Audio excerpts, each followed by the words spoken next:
وَلَقَدْ جِئْتُمُونَا فُرَادَا، بے شک آج تم ہمارے پاس اکیلے آ گئے ہو نا، کما خلقناکم اول مرہ، جس طرح ہم نے تمہیں پہلی دفعہ پیدا کیا تھا.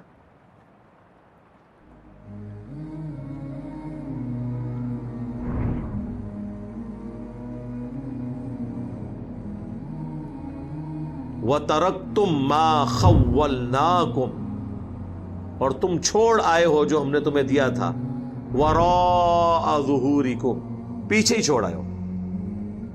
یعنی جس مال کے اوپر تمہارا تھا نا یہ مال مجھے بچا لے گا، تو پیچھے چھوڑ آئے ہو نا. جو بخاری مسلم میں حدیث ہے، انسان کے 3 دوست ہیں، 2 باہر رہ جاتے ہیں، ایک ہی اندر جاتا ہے. اس کے اعمال قبر میں ساتھ جاتے ہیں اور مال اور رشتہ دار باہر رہ جاتے ہیں.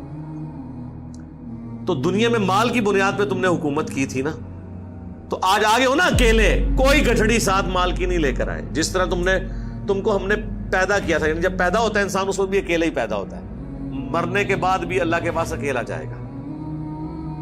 اور چھوڑ آئے ہو اپنے پیچھے وہ سب کچھ مال. وَمَا نَرَا مَعَكُمْ شُفَعَاءَكُمُ الَّذِينَ زَعَمْتُمْ، اور کیا ہے کہ ہم وہ تمہارے سفارشی نہیں دیکھ رہے جن کے بارے میں تمہیں زوم تھا دنیا کی زندگی میں، انہم فیکم شرکاء، کہ وہ تمہارے معاملے میں ہمارے ساتھ شریک ہو جائیں گے. کدھر ہیں تمہارے بابے؟ وہ ہستیاں کدھر ہیں جن کے بارے میں دنیا میں زوم تھا کہ یہ اللہ سے تمہیں چھڑا لیں گی؟ کل قیامت کا دن ہوگا، غوث پاک فرمائیں گے اے میرے مرید، اے میرے محب، تو دنیا میں رہ کے وہ کام کرتا رہا جس سے مجھے خوشی ہوئی، آج میں تجھے خوش کر دوں. وہ بارگاہ الہی میں سفارش فرما دیں گے، بیڑا فرمایا مجھے اپنے رب کے عزت و جلال کی قسم، میرا قدم اس وقت تک جنت کو نہیں اٹھے گا جب تک میں اپنے سارے مریدوں کو جنت میں داخل نہ کروا لوں. تو میں نے اپنے رب سے کہا پروردگارہ نسبت میری ہے، انہوں چھڑ دے. تو اللہ پاک نے فرمایا یہ گل بڑی لمبی ہے، میں وچوں حذف کر رہا ہوں. اللہ پاک نے ارشاد فرمایا فرشتیوں ہٹ جاؤ پیچھے. عبد القادر وچ پہ گئے. اللہ میرا بگڑا سوار دو، میرے بگڑا وقت سوار دو، میرے خواجہ مجھ کو نواز دو. اکیلے آئے ہو نا، کتنے تھے بزرگ؟ ظاہر ہے جی یہ تو سوال ہوگا نا کہ جب بزرگوں نے فرمایا تھا کہ ہمارا کوئی بھی مرید اس وقت تک ہم جنت میں داخل نہیں ہوں گے جب تک کہ اپنے سارے مریدوں کو جنت میں نہ لے جائیں، تو پھر اللہ تو پوچھے گا نا کہ بھئی ہاں کدھر جے توڑے پیر صاحب جن کے بارے میں تمہیں زوم تھا. اور وہ تو پھر سورہ الاحقاف میں آیا کہ وہ ہستیاں خود دشمن ہو جائیں گی ان کی. ہاں وہ کہیں گے کہ ہم نے تو کب ان کو کہا تھا، ہمیں تو پتہ بھی نہیں تھا یہ ہمیں پکار رہے ہیں.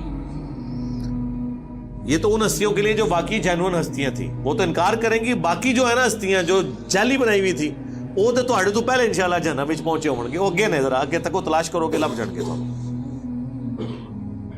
لقد تقطع بینکم، بے شک ٹوٹ گئے ان تمہارے سارے رشتے، سارے وہ نظریات، وہ ساری آس اور امید ختم ہو گئی جن ہستیوں پہ تم کھڑے ہوئے تھے. وَضَلَّ عَنْكُمْ مَا كُنْتُمْ تَزْعُمُونَ، اور تمہارے ہاتھوں سے جاتی رہی وہ تمام باتیں جو تم دنیا میں دعویٰ کیا کرتے تھے. اس کو وہ اردو میں کہا جاتا ہے ہاتھوں کے طوطے اڑ جانا. ٹھیک ہے، طرح نکل جانا ایک دم بندے تھا، ایک ہو گیا. میرا خیال ہے اگر کسی شخص کو مرنے کے بعد اس طرح کا معاملہ ہو، اس سے بہتر نہیں ہے کہ وہ قرآن ترجمے سے پڑھ کے دنیا میں ہی آخرت کی فلم دیکھ لے اور بچ جائے. ٹھیک ہے، جس طرح یہاں بھی دنیا میں اگر کسی شخص کو ہم بتائیں کہ بھائی دیکھو یہ ویڈیو دیکھ لو سی سی ٹی وی کیمرے میں، کل ایک شخص یہاں سے گزر رہا تھا، گیٹ کراس کرتے ہوئے اس کا ہاتھ گیٹ کو لگ گیا، یہ گیٹ ارتھ ہوا ہوا ہے، وابڈا والوں کو ہم نے اطلاع کی ہوئی ہے لیکن ابھی تک یہ ٹھیک نہیں ہوا، یہ دیکھو اس کی لاش کل اٹھانی پڑی. کیا خیال ہے دنیا میں کسی کو یہ ویڈیو دکھائی جائے، وہ گیٹ وابڈا والے گارنٹی بھی دے دینا کہ اس میں کرنٹ نہیں ہے، لوگ کہیں گے جناب ایتھو تیسی گزرنے نہیں، کوئی دوسرا راہ دسو سانو.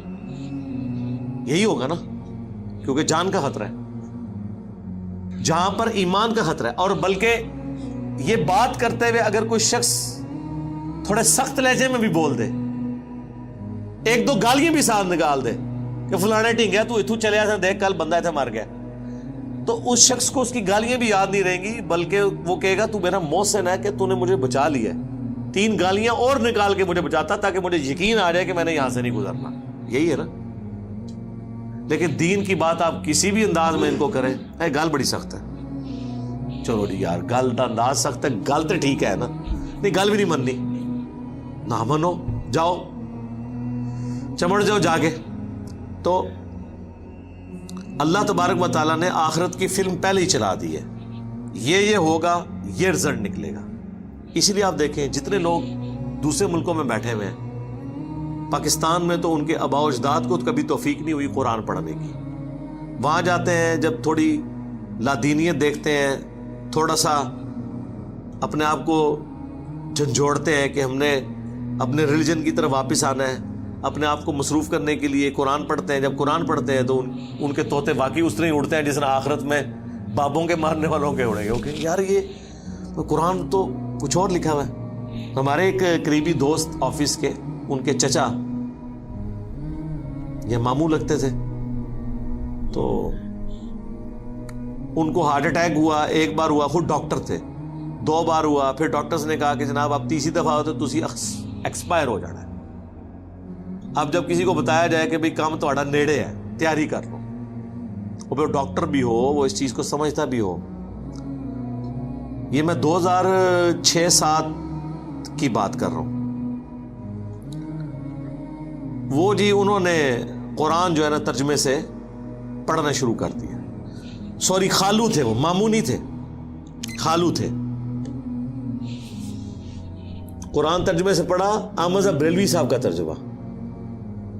بریلوی تھے تو ظاہر ہے انہوں نے مرنے سے پہلے بریلویت کی تیاری کرنی تھی نا, ظاہر ہے, کیونکہ محلے کی مسجد بریلویوں کی تھی. یہ ہوتی ہے ہماری تحقیق.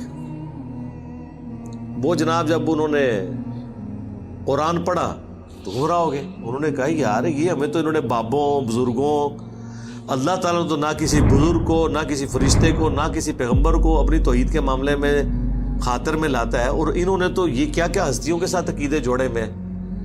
تو وہ اپنا مسلک ہی چھوڑ گئے.